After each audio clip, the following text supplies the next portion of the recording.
There's some really cool benefits using ghee for your bulletproof coffee. Now, what's the main difference between butter and ghee? It's mainly ghee is clarified butter. So basically, they remove the milk solids, which includes casein, which a lot of people have allergies to, as well as lactose, which a lot of people are lactose intolerant. So you get the benefits of butter without the issues that can mess up your digestive system or give you an allergy. Now, ghee has been around for a very, very long time. It's used in various countries like India for a lot of different things, cooking and health benefits. And if you're going to use bulletproof coffee, I would recommend using ghee instead of regular butter, especially if you're lactose intolerant. And to make this really simple, all you do is you add 1 to 2 tablespoons of ghee to a cup of coffee, blend it. That's all you got to do. And I would get the one that says A2, which is a type of protein in a cow that is just better for your digestive system. Now, another cool thing about ghee is it's a pure fat. And there's only really two things that won't stimulate insulin. One is pure fiber, and two is pure fat.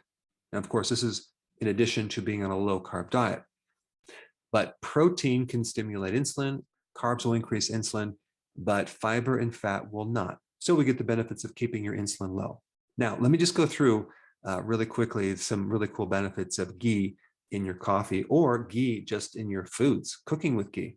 It has lutein, which is a type of carotenoid that's good for your eye. It can actually help prevent something called macular degeneration. As we get older, a lot of people get that condition and then it affects their vision. So this can help avoid the condition.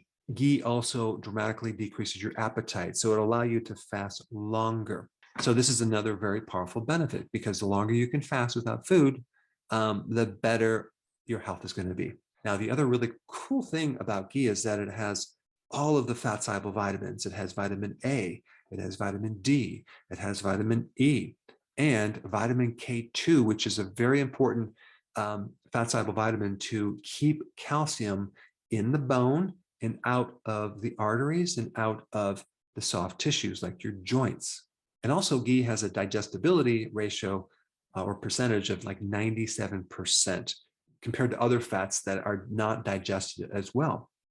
One interesting thing about ghee is that it has a certain amount of medium chain triglycerides called MCT fats. And the unique thing about those fats is they are not stored as fat. They're used as energy. They turn into ketones. So they bypass the gallbladder and the bile. So they're much easier to digest. Now, the other thing about ghee is that it has short chain fatty acids, and that's really good for gut health. So if you have inflammation in the gut, ghee would be very, very beneficial. Ghee also has something called CLA, which has some really interesting properties. It's anti-carcinogenic, anti-inflammatory. It has an anti-allergy effect. And the last question that a lot of people are going to want to know about is, will consuming this bulletproof coffee, okay, or ghee knock me out of ketosis? Okay, let me just clarify that. Well, first of all, it won't knock you out of ketosis because it's giving you ketones. Now, is it going to break your fast? Well, it's not going to increase insulin. Okay, it's a true fast is without food. Okay, so yes, it can break your fast for a little bit, but as far as breaking your ketosis state, it's not going to do that. But it may slow down your weight loss if you have a slow metabolism. But for most people starting out, I do recommend doing the bulletproof coffee. But the only time I wouldn't is, let's say your metabolism is very, very slow and you're doing everything to try to speed up your weight loss, then I would not recommend adding any additional fats that aren't normally in the food that you would eat that comes with the protein. Now, I think a really interesting video for you to watch next would be my one on vitamin K2. Check it out. I put it right here.